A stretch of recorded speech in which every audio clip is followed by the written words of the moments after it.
This is what's called a Thor's hammer. It's a beef shank cut with the bone left long for presentation. It comes from the lower leg of the animal, so it's hard working. Lots of muscle, lots of connective tissue. That means it starts out tough. But when you cook it low and slow, it turns out incredibly rich and tender.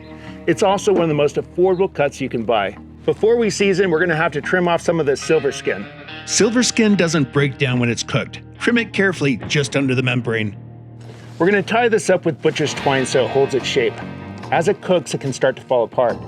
Tying everything together keeps it tight and helps it cook evenly, and it gives you that clean, structured look when you plate it. We'll use some olive oil as a binder for our spices.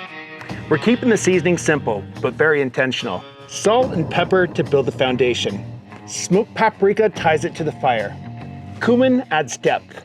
Coriander brings brightness to balance the richness. And garlic and onion round everything out. We'll give it a mix and evenly coat our spices on all sides.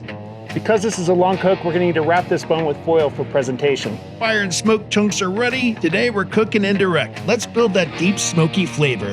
A spritz every half hour to keep it moist. Our temp's at 165, time to braise.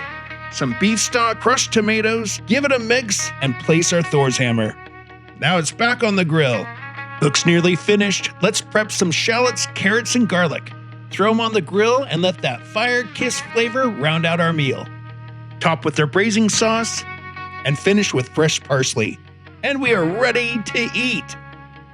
The Thor's hammer. Find out more at Colorado Beef Council YouTube or cobeef.com.